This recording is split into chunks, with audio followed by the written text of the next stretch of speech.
it was sort of accidental. I ran into a guy I'd been in a play with when I was in college, and during our conversation, a friend of his told me that there were these guys in town making a movie, and they were looking for somebody to play the killer. So I called the casting director and had a meeting with him, and then he called me back and met the director and the writer, and I got cast for the part. So I didn't even know about it. It was just by chance that I found out. Well, I auditioned 8 million times, screen tested twice. Actually, my brother-in-law wrote the film.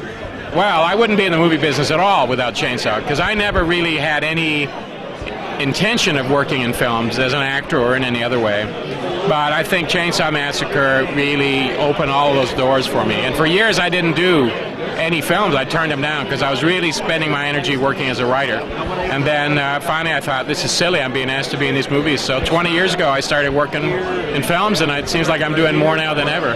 It was horrendous, but you know, I was 20 years old and I was making a movie for the summer, you know, so I wouldn't do it now for all the, you know, all the tea in China. I wouldn't do it, but at the time, you know, I was a young actor and I was making a movie. I was making a movie and I was getting paid for it. I didn't get paid a lot, but I got paid, you know. When I was working on the movie, I was thinking to myself, how am I going to measure this? You know, what is a success to me? And I thought the biggest thing I could hope for would be that it'd be like 2000 Maniacs, that 5 years down the road, the investors would be happy, and there would be a few hardcore fans who remembered the movie. And that truly, to me, was as big as I thought. That was as big as I could imagine for this movie. And of course, once I saw it, I realized right away that this movie was a lot more than I thought it was. And I think that proved out.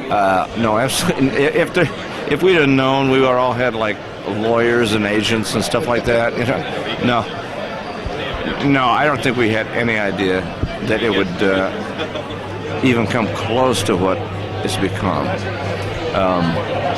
I think I had a feeling it might be pretty good at one point, but I had no idea it would become just a cult classic. Very cool. I heard a long time ago that you were writing and possibly directing a movie called The Last Horror Picture Show with Robert Englund and Kane Hodder. Whatever happened with that? Well, I was never intended to write it. To direct it. I co-wrote it with a friend of mine, Gary Jones, who directed Mosquito. And we wrote it with Robert and Kane in mind, and they jumped at it, I think. I mean, I showed them the script, and they both called me back and said, yeah, I want to be in it. And Gary was supposed to direct it, but strangely enough, we've never been able to get the film produced. We talk to people, we pitch it, they go, what a great idea, and then they don't bite.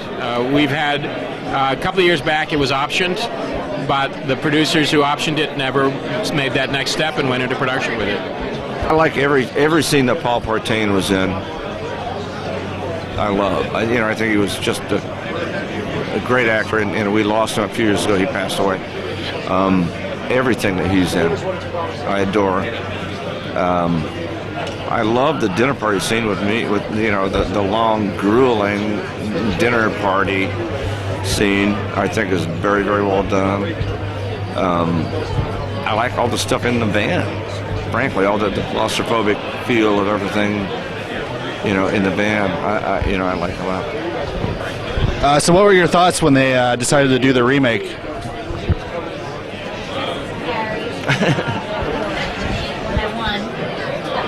Can I see fuck, shit, piss, cunt, lick, bang, pussy hole, whatever it is? Yeah, okay. Pretty much that. Fuck, shit, piss, cunt, lick, bang, pussy hole, motherfucking cocksucker. Pretty much that.